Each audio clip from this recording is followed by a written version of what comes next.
Minato has a second chance at life. In a twist event that has left his wife dead and his son Naruto lifeless, the Shinigami takes pity on the Hokage, knowing that his wife is trying to sacrifice her life to seal the beast into an unfit vessel. The Shinigami then decides that, as it pulls the spirit of the Nine Tails through Minato's body, that it will pull the spirit of Minato as well, so that the vessel will then work properly to hold the Nine Tails. For years, Minato doesn't know that he's not actually Naruto, most of his past hidden from him. Naturally gifted, he breezes through the academy's toughest exams. But one day, when he grows curious, he goes into his mind searching for answers and finds the Nine Tails. The beast reveals to him exactly who he was, for better or worse, and Minato is left to cope with it. Minato and Hiruzen remain the only ones to truly know Minato's reincarnation, but due to his own wishes, Minato decides to remain as a student of the academy, as he wishes to see the next generation of Shinobi left behind in his wake. And that's pretty much where we catch up to now. I hope you're ready for the next installment of this series.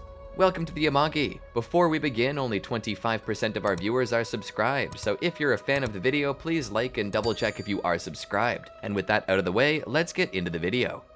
The days at work in Team 7 were almost lazy days. Nothing more than a few chores and a few errands. It was a cakewalk compared to the other stuff Minato had to do back when he was originally a genin. Back then, during the Third Shinobi World War, genin's jobs were a lot more dangerous. While he hadn't exactly been put on the battlefield until he was a chunin, genin still had dangerous missions of their own, such as delivering supplies to the front lines, and there had been times where such genin had been killed by the enemy, attempting to stop them from delivering their packages to the needy shinobi of the front lines. These days though, genin had smaller jobs, easily done within the village, nothing more than basic sanitation services and neighborhood watch. There wasn't much that they had to do. It was nice to be able to do easy things compared to the past, but it did get a little repetitive, and Minato was afraid it would result in weaker shinobi who believed that what it meant to be a warrior is picking up after a dog. At home that night, he was reading through some books, anything he could find on the Shinigami and the Reaper Death Seal. It wouldn't be much longer thereafter that Hiruzen would show up with even more books.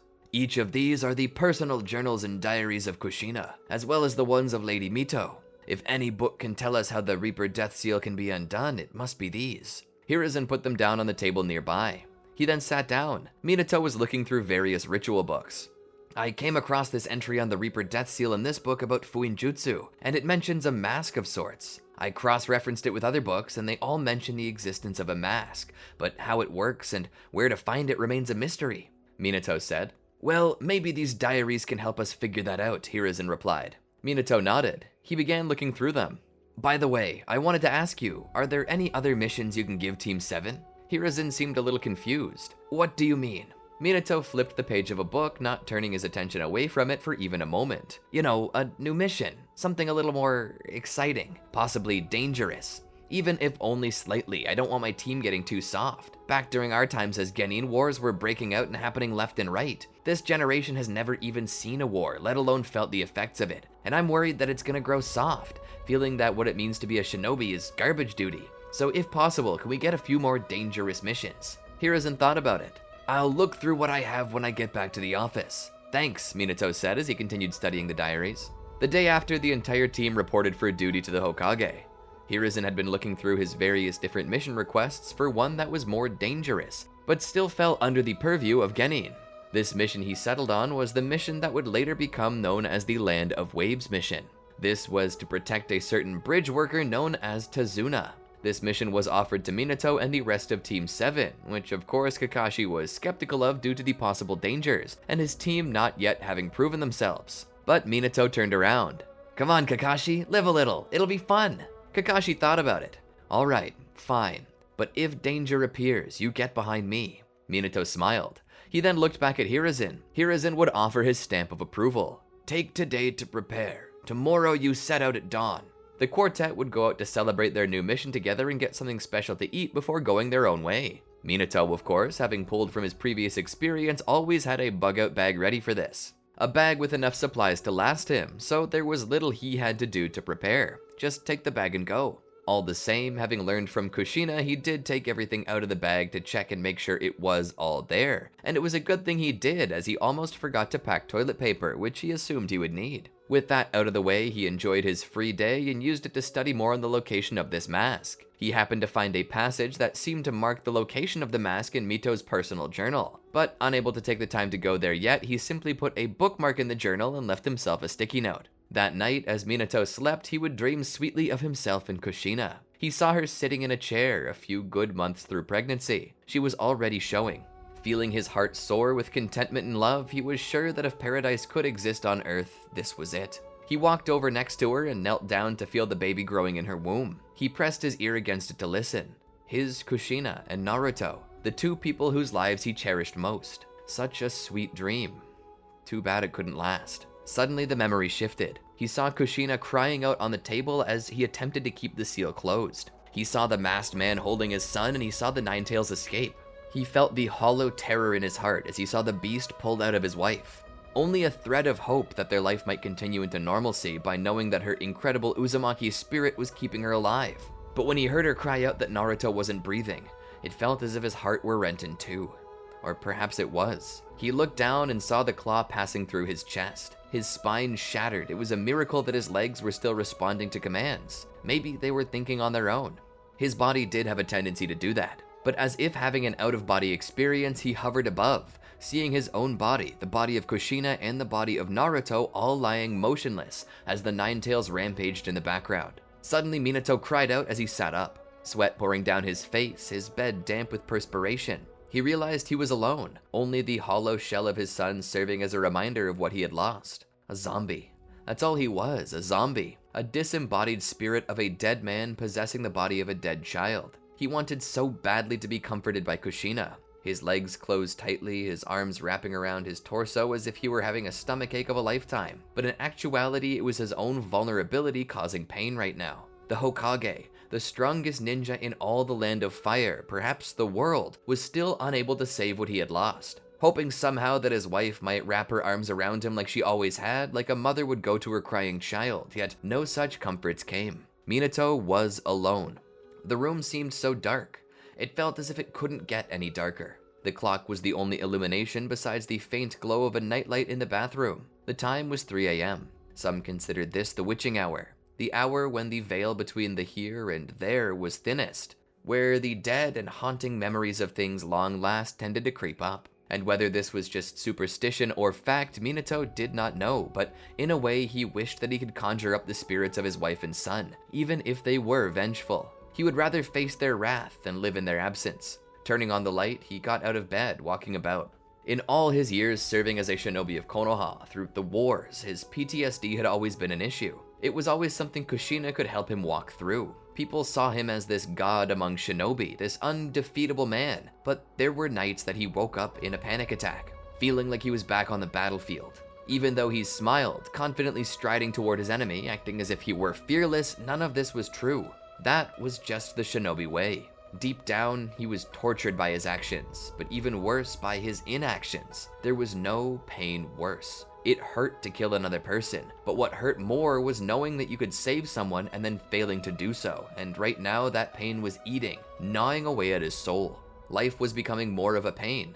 Every day he looked in the mirror, he was faced with a life's long failure, and it was so hard. He walked into the kitchen's darkness. Not hungry, he just needed to expend the energy he had. He needed to feel like he was doing something. So he was patrolling his home, making sure it was secure as a fortress. As he was considering returning to bed to try and force himself back to sleep, something he feared he might never accomplish, he stopped by the table. He lifted from its surface a book embroidered with the name Kushina on it. He kept it close and walked back to bed with it. Closing his door for privacy from the darkness, he crawled back into bed, having let it air out. Leaving the lamp beside his bed on, he laid back and flipped into it at a random area. June 4th. Dear Diary, it's getting harder to do my everyday chores. My little Naruto is growing so big and strong. It makes me so proud of him. Even though the extra weight is making my life a little harder, I consider it nothing but training for the next stage of my life. Ascended beyond wife to mother. Nothing makes me more excited than to know I've done something positive for this world. Through love and the union of two spirits, a new life is brought into the world. My baby Naruto. Every day Minato goes to work and gives us both a kiss goodbye, but I know he's nervous. This must be the most nerve-wracking thing in his life, which is a surprise to be sure. He's seen wars, he's seen crises on a geopolitical scale, and yet it's only when in bed talking about our future as father and mother do I feel him tremble. It's almost adorable. It makes me wish I could take all his troubles upon myself. I've told him not to worry about the hard stuff, and that I'll learn how to care for our child while he worries about the bigger stuff, but his need to be honorable and dependable has caused him to skip out on non-essential meetings to attend a parenting class with me. He's trying so hard, and I love him so much. My Minato, you're my life. If ever I could give anything just to help you smile, I would. You are my life, my love, and my shining star. I love you. The entry ended. And so too had Minato's ability to control his emotions. Tears ran down his cheeks as he clutched the book in his arms. He hugged it as if it were the most precious love letter he had ever held. He fell asleep with this book lovingly tucked into his embrace. He had found the last item he needed to bring with him on his mission. The morning after, Minato woke up. He felt a bit more rested than he thought he would be. He got up, grabbed breakfast, and set about his early morning personal grooming to ensure that he was presentable to his charge. When he got to the gate, he found himself being presentable, but the bridge master being quite the opposite. The client was tired, halfway drunken, and smelled of sweat and vomit. Minato tried not to judge the man, but it seemed obvious that the man gave zero craps about what anyone thought about him, which was okay, cause Minato couldn't help but make a face that indicated that this man was indeed putrid. That must have been a leftover reaction from Naruto. This body had slightly altered Minato's behavior, to which he realized. The human body truly was itself a living thing, and drew the distinction between the soul and spirit. The breath of life was within this body, and because of that, it seemed to have a will of its own, and its reaction was now one of disgust. But he managed to suppress any further reactions from it, and so they began to move down the road, everything going as it should be. That was until they came across a puddle. He stopped. Kakashi looked to Naruto. "What is it, Naruto? Do you see something?" Minato nodded slowly. "There's a puddle in the road." "And?" Kakashi asked, knowing where this was going. Minato blinked once, not looking away from the puddle for a moment. "It hasn't rained in weeks." Suddenly from the puddle, two figures emerged. Muscle memory taking over, Minato utilized the Shadow Clone Jutsu to make another half of himself, each one holding both a kunai and a Rasengan. This surprised Kakashi. "Where did you learn that?" Minato suddenly jumped into action. With the kunai, he blocked the chained gauntlets these mercenary brothers used, and he shoved the Rasengan into each of their chests, completely knocking them back. As they hit the ground, he did as well. The entire group was surprised. "What was that?" Sakura asked. Minato looked back. "Just reflexes?" Kakashi knew that what he had just done was an A-rank ninjutsu, something he shouldn't be able to do at this point without a teacher. Rasengan wasn't just something you knew how to do. You needed to understand the basics of chakra control and chakra molding to even get started. You needed that along with volume and spin to be able to do what he had just done, and not only had Naruto done this, but he had done it twice with ease and without aid. He had done a perfect Rasengan and then stated it was reflexes. Even if it was reflexes, that only made this feat of power more impressive, as Naruto would have done it without even thinking. All the same, Kakashi did not press the matter. He was, after all, Minato's son. Maybe Minato had bequeathed to him some special scroll or something that Naruto pored over to complete this, but even then, it seemed questionable how it could be done. "Well, I guess that's that," Kakashi said. They continued walking, and as they did, they came across Zabuza. During this impressive battle, Kakashi would find himself stuck in a water prison. Minato was surprised that his apprentice could be caught by such a technique. He understood Zabuza to be a member of the 7 Ninja Swordsmen of the Mist, even if only formerly. But all the same, Kakashi normally had the potential to defeat such a villain. Minato assumed that Kakashi could not use his full strength because he was attempting to protect them, and this led to Kakashi being captured. "Our master was captured," Sasuke said darkly. Minato looked over at Sasuke and then back to Kakashi. "Yeah, but surely he can escape, right?" Minato waited for a moment and saw Kakashi grasp at his throat. "Dear heavens, he's drowning," Sakura said. Minato sighed. "All right, stand back. I'm going in with you," Sasuke said. Minato shook his head. "No, this needs speed and precision, just trust me." Sasuke seemed offended by the statement, but Minato's voice commanded respect that strangely Sasuke felt the need to give. Minato stepped forward towards Zabuza, grabbing his attention. "Are you gonna rescue your mentor, little Genin?" Minato shook his head. "No, I'm gonna rescue my student." He lifted his hands. Around each of his 5 fingers was a single kunai. Crossing his arms and then swinging them, he sent 10 shuriken flying. Most of them weren't even aimed at Zabuza. Zabuza was confused. "Such a horrible shot. You've wasted all your kunai." Naruto scoffed and shook his head. He then ran and dove into the water bubble, surprising Zabuza. "Well, now you're trapped with your master. You can both drown together." Minato gripped Kakashi and then raised 2 fingers to his face. Suddenly, they teleported out of the water to one of the kunai at random. Kakashi hit the ground coughing. Zabuza saw them. "Fool, you've left yourself open." He rushed to behead them both. Minato threw a kunai at Zabuza's head. Zabuza merely dodged it. Minato would suddenly teleport to the kunai with his flying Raijin Jutsu and would suddenly turn back and throw a volley of kunai at Zabuza.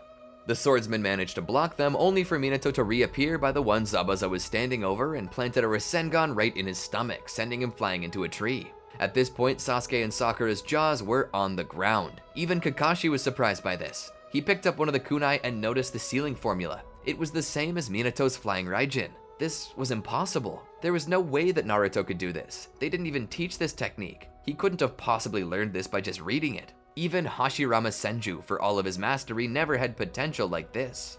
Zabuza would then proceed to break glass in case of emergency and use Haku to get him out in a secretive fashion. Minato would then walk up to Kakashi and offer him a hand. Kakashi managed to stand, his eyes looking deeply into the eyes of the boy in front of him. "There's no way. Are you..." Suddenly, Kakashi doubled over. Minato caught him. "I've got you, Kakashi-sensei." Together, they'd retreat to Tezuna's home. There, they would let Kakashi rest. The day after, when he was able to get around with at least crutches, he took the team out to train, mostly Sakura and Sasuke, trying to teach them to get up to the treetops. Minato was going to do so as well until Kakashi stopped him. "No, you and me are gonna have a talk instead." He would pull Naruto somewhere where they could be alone. There, Kakashi sat him down. "It's time you told me the truth. Where did you learn to do these techniques?" Minato smiled. "I have a collection of journals at the house from my parents." Kakashi shook his head. "Stop lying to me, Minato." A chill ran down Minato's back. "What?" Kakashi sat forward. "There's no hiding from me. You're my master. Your abilities, your way of carrying yourself, talking, everything about you screams Minato. That's something more than genetics can provide, something more than a simple journal can teach. There's something fishy going on here. There's no way someone, even a high-potential genin, can master the Rasengan and Flying Raijin without a teacher." Minato tried to teach this to his guards personally, and they couldn't even utilize it alone. They needed to work together to even do the jutsu like he could, and yet you can on your own. "How are you sure that my potential is not just naturally above everything else you could ever expect in a student?" Minato asked. "Because I looked into your eyes. I'm not an idiot. I saw what lingers in your soul. Those are the same eyes looking back at me as they were the day Obito died. I see it all." The boy's head looked down toward the grass and he let out a sigh. "Yeah, it's me, Kakashi. I should have known that if anyone could figure it out on their own, it would have been you." Kakashi sat there silently. "Why did you hide it from me?" Minato looked up. "I wanted to see what this next generation could bring. That includes how you would teach them. I wanted to view your teachings through the eyes of my son, so I could know that you were teaching them properly. You've gone above and beyond the call of duty." Kakashi shook his head. "How is this possible?" Kakashi asked. Minato began to recount the long story of how he had died protecting his wife and son from the Nine Tails, and how his son had died anyway, and how the Shinobi sealed his soul into Naruto's body alongside the Nine Tails, and now Minato had a new lease on life as the boy named Naruto. An inherited life from one who was supposed to be heir to the Hokage. The story was so sad. So it was true. An Uchiha really did this? Minato shook his head. "We can't be sure. Many Uchiha died during the Third Shinobi World War, and many Sharingan were pilfered. It could be anyone. There's no guarantee that it was an Uchiha." Kakashi sat back against the tree. "I thought I had lost everyone." Minato walked over. "I know exactly how you feel." He pulled out Kushina's journal. "This is all I have left now of who I used to be, besides my own memories. I feel just as lonely. My hopes and dreams ripped away. I'm just a specter in this world, one that doesn't deserve to be here. If I could, the thing I'd want the most is for my son to have his body back and to have a chance at life. I should have died that day, not him. But alas, we play the cards we're dealt. They say there's no point in crying over spilled milk, but the people who've said that obviously have never spilled their milk." Kakashi sat there. "Who else knows?" Minato shook his head. "Besides you and Hiruzen, nobody, and I plan to leave it that way. It's not like anyone would believe me if I told them anyway, so I don't want it to get in the way of my observing the next generation." Kakashi sighed. "So I guess you took it easy on me during the bell test, huh?" Minato laughed. "Not as much as you took it easy on us. Remember, I'm trying to be an observer, not trying to destroy this next generation's chances at growth." "Then tell me, is your dream of being Hokage again actually real?" Minato thought about it for a moment. Well, I would obviously love to be Hokage again, but I'm not planning to steal the chance away from anyone else. Once I hit Jonin, all bets are off. Yondaime is coming back in full force. Kakashi understood. That seems fair, but honestly, I don't see why I shouldn't just promote you to Chunin and get it over with. Because that wouldn't be fair to Sakura and Sasuke. They need to learn as well. Kakashi shook his head. Sasuke displays potential like a Chunin already, and I take Sakura to be a healer. She would make a good Chunin as well if she could get over her obsession with Sasuke. Minato looked down. I won't question your decisions as a mentor, but the reason why I didn't tell you was so that I could experience being a genin again without being treated any differently. I'm still hoping that I can. Kakashi scoffed. After the stunt you pulled yesterday against Zabuza, you should count yourself lucky I don't send you straight to Jonin. Regardless of your past life, you pulled off A rank and S rank jutsu without breaking a sweat. That's Jonin status. Anyone else who didn't know who you were would be already trying to have you sign up to the Anbu. Minato smiled. So I guess if it gets ruined, I'll have no one else to blame but myself. Oh well, I suppose I can still observe as a Chunin. The two laughed. Well, anyway, I need to get back to the house. Keep an eye on the others. Give them pointers if you can. Minato nodded. The two would go their separate ways. Sakura was already practically perfect at this technique. Her boon seemed to be her chakra control. Minato assumed it would be easy to teach her the Rasengan when the time came. Sasuke, on the other hand, had less control. Instead, he displayed too much chakra, likely due to deep-seated aggression. He would try to coach Sasuke on it, who almost seemed offended, but when Minato displayed his own ability to even stand upside down like a bat, Sasuke had no choice but to do as told. Sasuke would eventually pick it up, and the trio would return to the house where they'd be treated to dinner, and an outburst by the child, Inari. For the most part, Minato attempted to disregard the boy's outburst, but when hearing about the tragic story of the boy's father, as well as the circumstances of that father's death, Minato couldn't help but feel bad for him. He tried to give the boy some space, but when dinner was over, he would go and find the boy outside, watching the moon. Minato would walk over and sit down next to him, with Inari electing to ignore him for the most part. Minato sat there, looking up at the moon. You know, the moon always gives me PTSD. Every time it's full, I'm taken back to a moment that changed my life forever. But I suppose I don't have to tell you about that. Seems to me like you're struggling with your own past. Inari turned to look at him with eyes full of venom. If Minato had maintained eye contact with the boy, he had no doubt that the stares would have burned his soul to cinders. Not that it's any of my business to know. You're right, it's not. Minato sat there silently for a time. It was Inari that broke the silence. Why are you even still here? You delivered my grandfather home, just get out of here. Minato shook his head. No, we're gonna stay as long as we need to. Stay as long as you need to? You mean you're gonna stand up to Gato? That's a fool's errand. Minato scoffed through a laugh. I wouldn't say that, kiddo. Gato's just a businessman with a bunch of 2-bit mercs at his beck and call. You know, that's what I hate about you Shinobi. You all think you're heroes. Heroes don't actually exist, only fools. Minato, ever kind and loving, maintained his cool. Is that what you think, Inari? Was Kaiza a fool?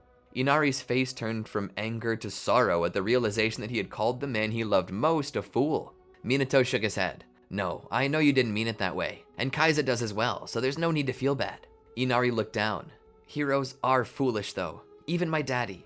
I loved him so much, but he was foolish for trying to stand against Gato because it got him killed. He's dead now, and that's because he was too foolish or prideful to know when to stop. If he had only given up trying to be a hero, he would still be with me here now. Are you so sure about that, Inari? Minato asked. He looked up at the moon. Let me tell you a story. There was once a man who had everything he could ever ask for. Wealth, status, and value among his peers. But the things he treasured the most were his wife and child. On the day of his son's birth, however, an evil man released into the night a terrible monster to destroy everything the man held dear. And so, knowing the danger he was in, what it could cost, the man decided to fight it anyway. The man, with every ounce of his strength, pushed back against the monster, but seeing it directing its attack toward his wife and child, he jumped in the way, taking the shot himself. The man's life ebbed away as his wife watched. In the end, because of this sacrifice, he was able to stop the beast from destroying everything, but it cost him his life. Many might call that man a hero, though he likely would have called himself a failure. Was he a failure? The boy asked. It depends on what you look at, but at the core of this person, he loved his family more than he loved his own life. And that's what being a hero is, Inari. Heroes oftentimes do die. In fact, in most cases, it's only after death that a person's called a hero. Inari was starting to cry. If that's the cost of being a hero, then why does everyone want to be one? Minato looked at the boy. Most people who understand the true cost of what it means to be a hero tend to not desire to be one. I don't want to be a hero, but I'm prepared to become one if I have to. You see, what makes a hero isn't the desire to become one, but the desire to be willing to trade your life for someone else. Being a hero is about more than a title. It's about more than pride. Most heroes tend to not even name themselves heroes. A hero isn't someone who swoops in and defeats the bad guys. A hero is the person who's willing to set their needs, even their life, aside for someone else. That's what makes a hero. Love. The love to give up one's life for someone else. So from a more selfish point of view, yes, it is foolish to try and be a hero. But what it really boils down to is what you're willing to give up for the ones you love. It may seem foolish to try and give up your own life, but only if you esteem your own life's value above that of those you love. If you love others more than yourself, then to not sacrifice your life for them is a foolish mistake. Your father sacrificed his life for you. What this tells me is that he loved you and this village more than himself, and that's why he's a hero. Inari, you're not averted to heroes, you're lonely, because the same seed that existed within your father exists in you. You hate heroes because you would rather have suffered and died to keep your daddy alive. Inari, a hero is sleeping in you. You just don't understand it yet. To this, the boy's heart overflowed. He hugged onto Minato. Mr. Naruto, it hurts so much. Minato hugged the boy tightly. His own heart was beginning to bleed again. I know it does, Inari. I know it does. The two consoled each other in their loss and in their pain. As this took place, Tazuna couldn't help but watch. Who is that boy? He asked. He acts with such compassion, like an adult who understands the situation so perfectly. Kakashi stood there. He's a person who's seen much and experienced more. If anyone can relate to loss, it's him. And so the night came and went and the dawn broke. Kakashi, having finally recovered, would get ready to go with Tazuna to the bridge, and as he did, Naruto would join him. Before leaving though, Naruto stopped by Inari. He pulled out a kunai. I pray that the hero inside you never needs to use this, but if your inner hero needs to fight back, keep this kunai close. What if I'm not strong enough, Naruto? Inari asked. Minato smiled and ruffled the boy's hair. Then call out my name. So long as you have my kunai, I'll never be far away. Together, the group would leave for the bridge. Arriving there, almost everything passed by peacefully. Sakura was kicking back in a chair, halfway about ready to go to sleep. Sasuke was pacing back and forth. Kakashi was keeping an eye on the workers, and Minato was by the side of the bridge, looking out over the water, looking out for any incoming watercraft. It was then that he spotted a few vessels in the distance. Kakashi, he shouted, getting his student/master's attention. Kakashi looked over the side and saw it. It was at this time that Zabuza and Haku appeared. Zabuza would face off against Kakashi and would leave Haku to focus on Minato and the others. As the battle began, Haku had been instructed to cut Minato off from the others and attempted to kill him first. Minato would be caught in the demonic mirroring ice crystals technique. Seeing that he was stuck, he would attempt to throw his kunai out so that he might escape. However, his kunai would be struck down by Senbon. My master told me about your techniques. He told me that I should be careful of your teleportation. Space-time jutsu will not save you from my ultimate technique. Minato was impressed. Wow, such speed. To be able to focus in and knock my kunai out of the air. I would suppose you possess a Sharingan, would ya? He would ask. Haku would shake his head. I possess only one Kekai Genkai, and that's Ice Release. Minato nodded. Then your speed is truly a marvel for someone your age. I'm inclined to return the compliment, Haku stated. I suppose this battle will simply boil down to who's fastest. I can travel at the speed of light between my mirrors. And so this battle began. Haku was too fast for Minato to attack, and his ice mirrors would simply reform after being destroyed. But all the same, Haku could not strike Minato with his Senbon. Minato and Haku were left at a stalemate. All the while, Kakashi and Zabuza were clashing evenly with each other. This continued for a time until Gato's men showed up. From there, the battles ended. Gato, I have this. I don't need your interference, Zabuza said. The old businessman smirked. Perhaps so, but I don't like to leave anything up to chance. It was then that he displayed his two hostages, Tsunami and her son Inari. Inari stood there. Naruto, I couldn't do it. My hero isn't strong enough. It's okay, Inari. Do you still have my kunai? One of the two mercenaries holding the hostage held it up. What, do you mean this? He said, twirling it on his finger with a smug look on his face. Zabuza's eyes widened. You fool! Throw that thing away! Suddenly, Minato teleported to the kunai. He took it from the mercenary's hand and planted a foot in his jaw. He would punch the other holding Tsunami as hard as he could, freeing them. Run, he shouted as he put his hands together for multi-shadow clone jutsu. A multitude of shadow clones appeared behind them. Each clone began mercilessly beating through the mercenaries, all the while Kakashi and Zabuza's battle continued. Haku attempted to help his master, but Sasuke stepped in the way to stop him, his own Sharingan activating. No way, you're not getting past me, freak. As it turns out, Haku would indeed get past him, but only to serve as a sacrifice for Zabuza, taking the Chidori that was meant for him. Zabuza would attempt to strike down Kakashi anyway, but Minato's shadow clone would appear behind him and strike him with his kunai, killing him as well. With Gato and his men defeated, the bridge was protected. It would eventually reach completion, with the bridge coming to be named the Bridge of the Yellow Flash due to Naruto's speed. Minato would ruffle Inari's hair as they prepared to leave. Inari would look up at him with tears in his eyes.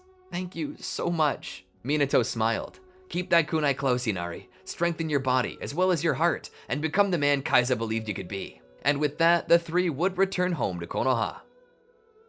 And that's where I feel like pausing the story for now. I hope you all enjoyed it. If you did, please be sure to tell me in the comments. Let me know what you think of the story, the direction it's taking, and the possible directions you might like for it to go in the future. And don't forget to tell us any more ideas you may have that you might like us to cover. Don't forget to like the video, subscribe, and ring the bell so that YouTube can notify you when other videos like this drop. And if you just can't wait for more, try taking a look at some of these other wonderful videos. I'm sure you'll enjoy them. Anyway, until next time, peace out.